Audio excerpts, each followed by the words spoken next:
نبی پاک صلی اللہ تعالی وسلم کی محبت جان ایمان ہے،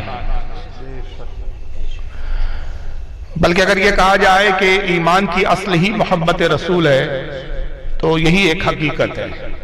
کیا کہنے، کوئی اس کا کتنا ہی انکار کرے، اس کے انکار سے یہ بات جھٹلائی نہیں جا سکتی، اور اس کے انکار کرنے سے یہ بات غلط نہیں ہو سکتی کہ اصل ایمان محبت رسول ہے۔ بے شک رب تبارک و تعالیٰ کو آپ کی عبادت سے اتنی محبت نہیں ہے، اتنی دلچسپی نہیں ہے، اس لیے کہ عبادت کے لیے اس کے فرشتے کافی ہے۔ کیا کہنے، بلکہ اس کی شان یہ ہے کہ رب تبارک و تعالیٰ خود ارشاد فرماتا ہے، حدیث قدسی ہے کہ اگر پورا عالم میری فرمانبرداری میں لگ جائے، مجھے معبود جانے اور مجھے سجدہ ریز ہو جائے تو میری خدائی میں کوئی چار چاند نہیں لگ جاتے، اور اگر تمام مخلوق مجھ سے باغی ہو جائے اور میری خدائی کا منکر ہو جائے تو میری خدائی میں ذرہ برابر بھی کمی نہیں واقع ہونے والی، بے شک اس لیے کہ میری شان یہ ہے کہ اللہ الصمد، میں بے نیاز ہوں۔ واہ، یہ ہماری حاجت ہے کہ ہم اس کی عبادت کریں اور اس کو راضی کریں، اس کو غرض نہیں ہے آپ کی عبادت کے لیے، اس کا کوئی ایسا معاملہ نہیں ہے کہ وہ چاہتا ہے کہ آپ عبادت کریں، وہ چاہتا ہے اس لیے ہے کہ آپ عبادت کریں گے، آپ فرمانبردار کہلائیں گے، آپ کا بھلا اور آپ کا فائدہ ہے، لیکن آپ کا عبادت کرنا اس کے لیے کوئی فائدہ بخش نہیں ہے۔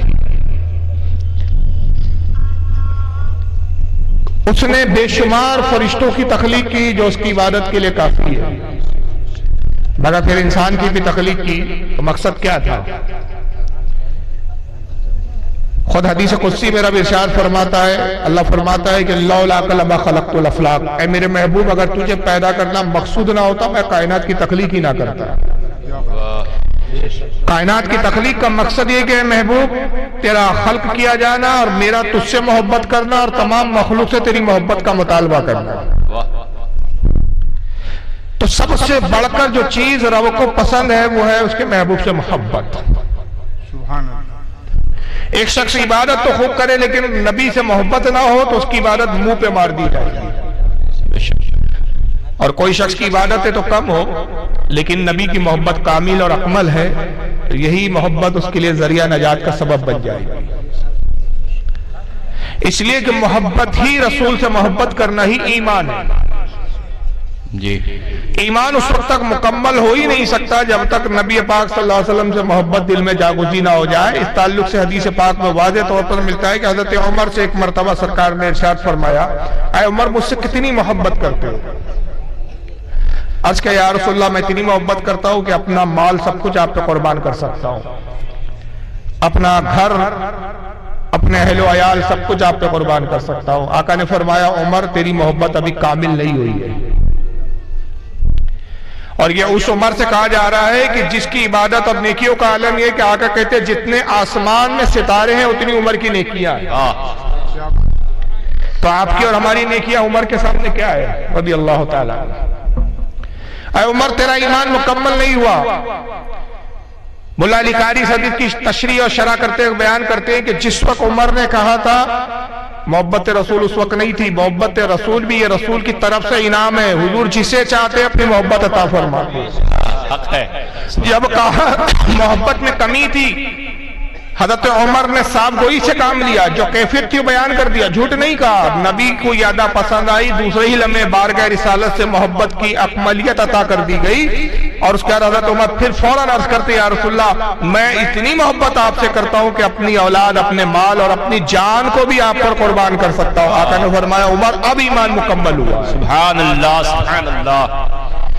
پتہ چلا کہ اہل و عیال، جان، مال سب کچھ قربان کر دینے کا نام ایمان ہے۔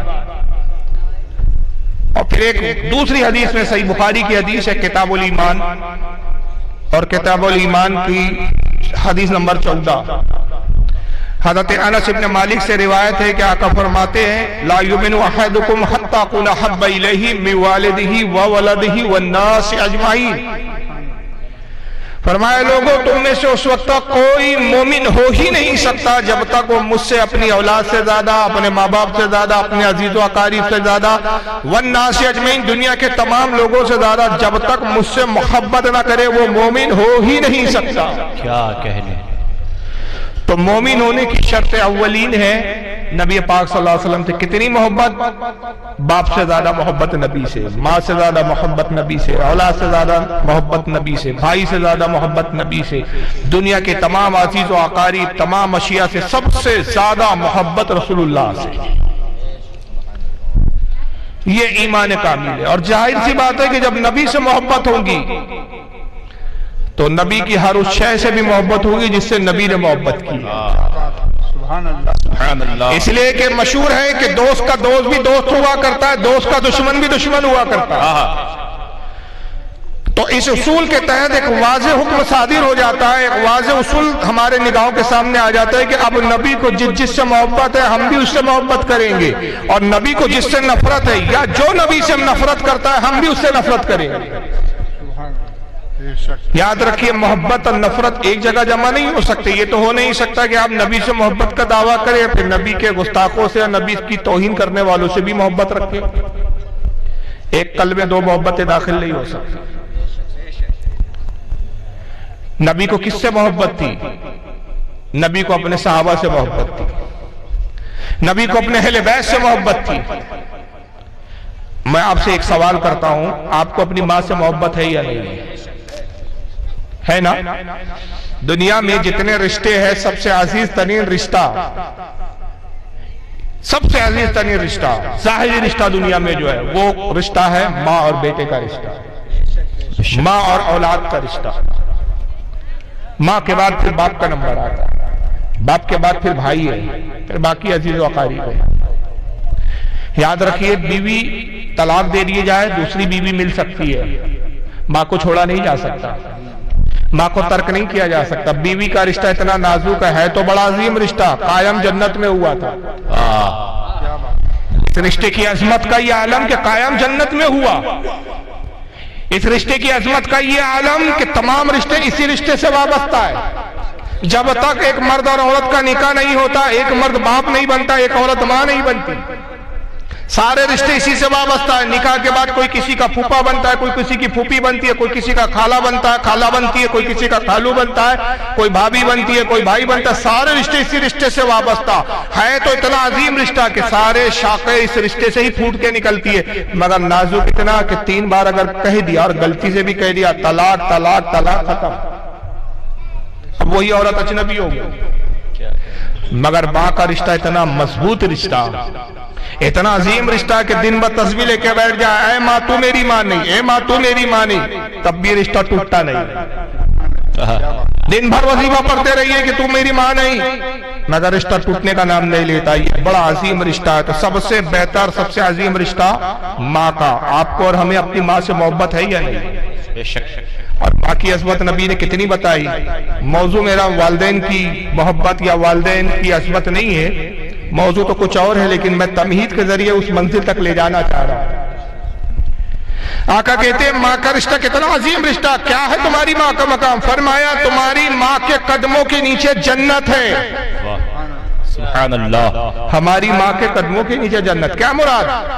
ماں کی خدمت کرو جنت مل جائے گی۔ جنت کی کنجی باپ ہے، جنت کا دروازہ تب کھلے گا جب باپ کی رضا ہو۔ یہ 2 رشتوں کی اہمیت بتائی کہ ماں اور باپ جنت میں جانے کا ذریعہ ہے۔ سنن ابن ماجہ کی حدیث میں آقا نے فرمایا تیری ماں تیرے لیے جنت بھی ہے اور تیری ماں تیرے لیے دوزخ بھی ہے۔ صحابہ نے عرض کیا یا رسول اللہ جنت تو سمجھ میں آتی ہے، یہ دوزخ سے کیا مراد ہے؟ فرمایا ماں کی خدمت کرے گا جنت میں جائے گا، ماں سے محبت کرے گا جنت میں جائے گا، اور ماں سے اگر نفرت کی، ماں کی توہین کی، جہنم میں جائے گا۔ تیری ماں تیرے جنت میں جانے کا بھی ذریعہ ہے، تیری ماں دوزخ میں بھی جانے کا ذریعہ ہے۔ مجھے بتاؤ ہماری ماں کے یہ عالم ہے کہ اس کے قدم کے نیچے جنت ہے، جو مصطفیٰ کی ماں ہو اس کی عظمت کا کیا عالم ہے؟ کیا کہنے، سبحان اللہ سبحان جو وجہ کائنات کی واقع والدین ہیں ان کی عظمت کا عالم کیا ہوگا؟ واہ۔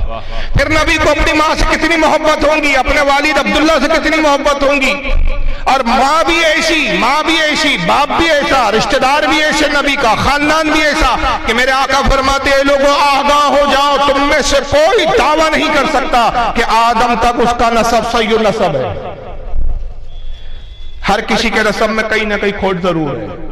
وجہ کیا ہے؟ بہت سمپل سی وجہ ہے. میری تقریر سمجھ میں آ رہی ہے نا آپ لوگوں کے؟ ہاں ارے ہاں یا نا؟ بہت شانت بیٹھے ہیں آپ لوگ، صرف اسٹیج پر ہی تھوڑا سا جوش دکھ رہا ہے. تو ایسا لگتا ہے کہ میری اردو سمجھ میں آ رہی ہے کہ نہیں آ رہی ہے؟ میں عرض کر رہا تھا کوئی دعویٰ نہیں کر سکتا، آقا کہتے ہیں کہ آدم تک اس کا سجرہ صحیح نسب ہے، وہ صحیح ہے. وجہ کیا ہے؟ ایسے زمانے جہالت کے دور اور ادوار گزرے کہ جب نکاح ہی نہیں کیے گئے، بغیر نکاح کے ہی ایک مرد نے ایک عورت سے اپنی حاجتیں پوری کری، نتیجے میں ناجائز بچے پیدا ہوئے. ایسے ادوار آئے، ایسے زمانے آئے کہ کوئی نبی مبعوث نہیں ہوا، نبی کی تعلیم، انبیاء کی تعلیم بدل دی گئی، نکاح نہیں کیے جا رہے ہیں. اب جس شخص کو جو عورت ہاتھ لگتی ہے اس سے وہ اپنی حاجت پوری کر رہا ہے، ایک حرامی نسل پیدا ہو رہی ہے. مگر آقا کہتے ہیں کہ سوائے میرے، میں وہ ہوں کہ میرا نسب اپنے باپ عبداللہ سے لے کر آدم تک صحیح نسب ہے، میرے نسب میں کوئی غلط کام کرنے والا نہیں پیدا ہوا. میں نکاح کے ذریعے پیدا ہوا ہوں، بدکاریوں کے ذریعے میری ولادت نہیں ہوئی. سبحان اللہ.